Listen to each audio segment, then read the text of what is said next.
Hi, magandang umaga sa inyo lahat. Narito naman ako sa Buddha Boots, guys. Ayan. Bago ang lahat, huwag kalimutan mag-share and like and comment. At nagustuhan ninyo ang aking video, paki-subscribe na lang po dito sa aking YouTube channel, Buddha Boots Vlog Gardening.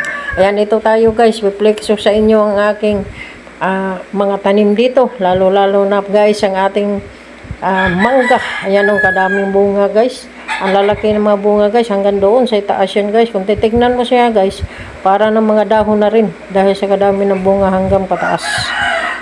Ayan. Tapos mayroon pa tayong mga dito, iba pang mga ating mga tanim na prutas, tulad ng mga papaya, avocado, saging. Nandito guys, marami ito. Ayan, ito napakadami guys na ating mga tanim-tanim dito at ating mga gulay. Ayan. Kailangan talaga tayo guys ng magtatanim-tanim, lalo na halimbawa kayo dyan, magtanim kayo guys ng mga inyong mga pangailangan nga kasi kailangan talaga may tanim guys. Kahit halimbawa wala tayong solar o pagtanam nga medyo malaklawak na lupa, ay pwede naman guys sa mga halimbawa mga paso. Mura mo lang ang paso guys kung orderin mo sa online. At ang ating mga halimbawa mga guys, mga hindi nagagamit na mga mineral water na malalaki. O halimbawa mga lata, nga malalaki nga lata.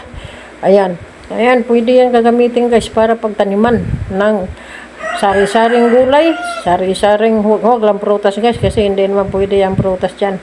Sari-saring gulay guys, katulad ng mga ampalaya, pitsay, kamatis, talong. Yan ang ginagawa ko dito guys sa solar o paligid ng aking bahay, hanggang doon sa baba at likod hanggang doon sa harap ng aming bahay sa may kubo. Yan, kailangan talaga maging wise tayo ngayon guys, kasi medyo tayo ngayon, alam nyo naman siguro kung gaano ka kailangan talaga maging ma-bright.